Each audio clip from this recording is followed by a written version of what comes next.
Hi, friends. Um,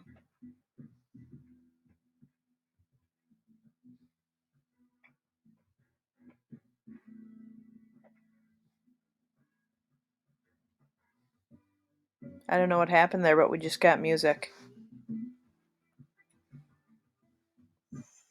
Oh, okay. Now it's gone. All right. I just wanted to give you your information for today. So only 6 of you did the assignment for last week, Thursday or Friday. Um, Not exciting, not good for you. But for those of you who did it, kudos to you, and you can now move on. The other people are now going to have a 2-step process to do this.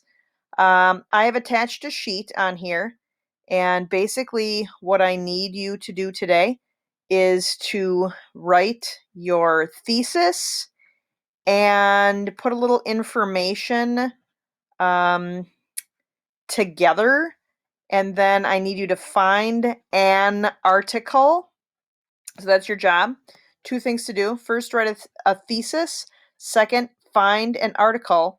And then once you find that article, you will need to read it and gather information that goes with your thesis. Now, for the 6 of you who did it, I already gave you feedback on your thesis based on the information that you wrote.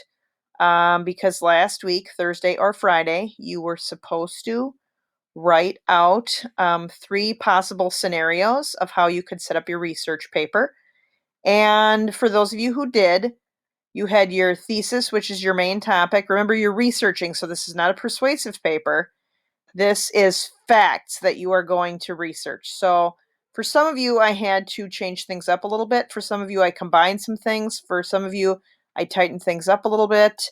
But you are going to write a thesis, and it's very important that you use the sheet that I gave you to look at it, because your thesis does 2 things. Number 1, it states the general idea that you are going to tell your reader about, which is me. And in this case, do not assume just because I have read your book that you can just talk to me like I already know, so you don't have to tell me. You need to be specific. So if you're using examples from your book, you can't just be like, the part when he did that scary thing. No, you have to say, when this happened, blah, blah, blah, blah, blah. Okay. So remember, it's a research paper, which means it's formal. You cannot use I or you type words. No I, me, my, you, your, us, we, we're, anything like that. You're just stating facts. But for today, you're going to write your thesis. And again, your thesis does 2 things. Number 1, it tells your reader what your research topic is, which is basically what is the main topic that you are going to be writing about in this paper. And it also, the second thing that it does, it also tells the reader the 3 subpoints of what you are going to be talking about. So, all in one sentence, in your one thesis, it will state what it is about and the 3 branches, if you will, that you are going to tell us about in the 3 body paragraphs. All right.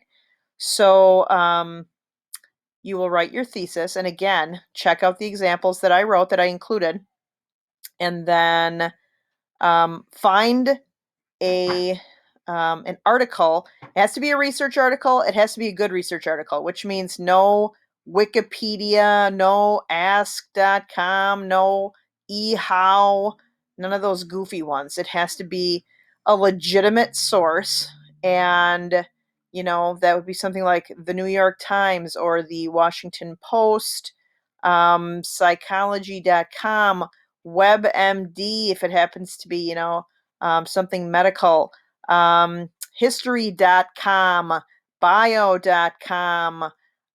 Those are reputable sites. You don't want something from somebody who doesn't really know what they're talking about. Wikipedia, there's actually a way, and some of you might know this, where if you know how, I don't know how. Apparently, it's kind of easy to hack, and you can go in there and make changes on things. It's completely unreliable. So it has to be a website where the sources are reputable, which means they know what they're talking about. They're not making stuff up. Okay. All right. And then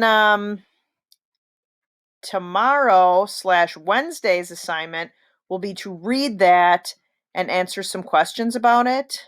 And then the last part of the week, I will give you your final research article. So you already read the book, hopefully. If you didn't, you need to finish that up ASAP or you're going to fall behind like a snowball rolling down a hill. Bad stuff. The book, the article that you are finding today and reading today, and then the article that I will get you later in the week that you will read, and then you'll answer questions on that. Because when you write a research paper, you have to cite your sources. You have to say, like, I got this information from this book. I, I didn't pull this out of thin air. I didn't make it up. I didn't know this beforehand. I read it in this source. Okay, so that's called in-text citations. It's where you tell the reader, this is where I got the information on this topic. Okay? All right, friends. So, again, your job now, write a thesis using the examples that I gave about your topic and using the feedback that I gave you. And if you didn't get that to me before last night, get it to me ASAP and send me an email that it's done so that you can keep moving forward in this process. And then find an article. So, like, say, for example, one of the 6 people that turned theirs in, they read about the Titanic. And so I suggested that the thesis be about blah with subtopics A, B, and C. And then knowing that, this person is going to write their thesis and then go find an article that's going to give information about those topics, at least one of them, that they can reference during their paper. Okay? All right, friends, if you have questions, seriously, you can email me anytime, as many times as you need to. And I hope that you have a good day, and I hope you like my squid hat. I'll talk to you soon. Bye, friends.